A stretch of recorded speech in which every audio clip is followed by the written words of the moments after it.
নমস্কার, সেকালে রান্নাঘরে সকলকে জানাই সাদর আমন্ত্রণ। ঢ্যাঁড়স আমাদের প্রতিদিন খেতে খেতে একঘেয়েমি লেগে যায়। গরমকালে এই একঘেয়েমিয়তা দূর করার জন্য আজ আমি ঢ্যাঁড়সের একটা অন্যরকম পদ তৈরি করব, যা খেতে লাগবে অসাধারণ। তা কি তৈরি করব তা দেখার জন্য ভিডিওটা সম্পূর্ণ দেখতে হবে বন্ধুরা। তাহলে তৈরি করা যাক। ভেন্ডিগুলো আমি ভালো করে ধুয়ে ছোট করে কেটে নিয়েছি। আর এদিকে একটা পেস্ট তৈরি করব। এই পেস্ট তৈরি করার জন্য আমি নিয়েছি কয়েকটা কাঁচা লঙ্কা, 1 চামচ মতো পোস্ত, কয়েকটা কাজু, 2-3টে কিশমিশ আর চাল মগজ। এগুলো আমি একটা পেস্ট তৈরি করব। আর এই ভেন্ডিটাকে আমি একটু ম্যারিনেট করার জন্য দিয়েছি 1/2 চামচ মতো লঙ্কা গুঁড়ো, 1/2 চামচ হলুদ, অল্প নুন, আর দিয়েছি 1 চামচ মতো বেসন দিয়ে অল্প জল দিয়ে আমি এটা একটু মাখিয়ে নিয়েছি। এবার এটা আমি 10 মিনিটের জন্য ঢেকে রেখে দেবো। আমি গ্যাস অন করে কড়াই বসিয়ে দিয়েছি। কড়াই গরম হয়ে গেছে। কড়াইয়ে দিয়ে দিয়েছি সাদা তেল। তেল গরম হয়ে গেলে আমি এই ঢ্যাঁড়সগুলোকে ভেজে নেব।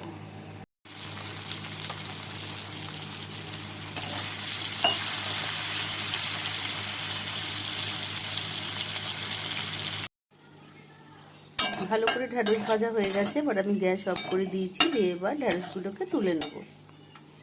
এবার ওই একই কড়াইতে আবার দিয়ে দিয়েছি খানিকটা তেল। তেল গরম হয়ে গেছে। আমি দিয়ে দিয়েছি খানিকটা কালো জিরে। কালো জিরেটা অল্প ভাজা ভাজা হয়ে যাওয়ার পর আমি দিয়ে দেব অল্প লাল লঙ্কার গুঁড়ো, কাশ্মীরি লঙ্কা গুঁড়ো, দেব খুব সামান্য হলুদ গুঁড়ো, আর 1 চামচ মতো আমি দই ফেটিয়ে রেখেছিলাম সেটা দিয়ে দেবো। টক দইটা ফেটিয়ে রেখেছিলাম, এই দইটা দিয়ে দেবো। মিনিট কয়েক নাড়াচাড়ার পর আমি যে পেস্টটা তৈরি করে রেখেছিলাম কাজু আর ওই কাজুর পেস্টটা, কাজু, কাঁচা লঙ্কা, কিশমিশ, সেই পেস্টটা দিয়ে দেবো। পেস্টটা দিয়ে দিলাম।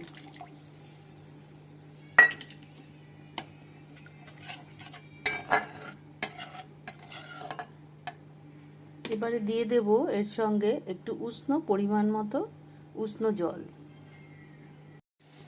আর দেব কাঁচা পাকা 2টো কাঁচা লঙ্কা।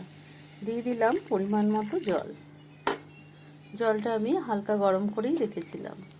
এটা ফুটে উঠলে আমি এবার ঢ্যাঁড়সগুলো দিয়ে দেবো। আর দিয়ে দিলাম খুব সামান্য একটু চিনি।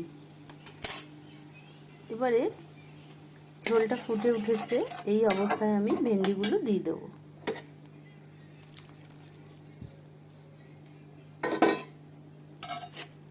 ভেন্ডিগুলো দিয়ে এবার একটু হাই হিটে আঁচ দেব 5 থেকে 7 মিনিট।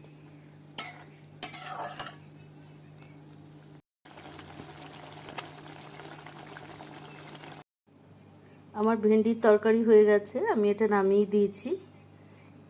এবার দেখো বন্ধুরা কত সুন্দর দেখতে হয়েছে। এই একঘেয়ে ভেন্ডি খাওয়ার থেকে এই রান্নাটা করে দেখো, আমার মনে হয় ভীষণ ভালো লাগবে। আর যদি ভালো লেগে থাকে তাহলে বাড়িতে অবশ্যই ট্রাই করো। আর কেমন হলো কমেন্ট করে জানাতে ভুলো না। আর আমার চ্যানেলটিকে সাবস্ক্রাইব করার জন্য অনুরোধ রইল। লাইক ও শেয়ার করে দিও। আবার আসবো পরবর্তী অন্য কোনো ভিডিও নিয়ে।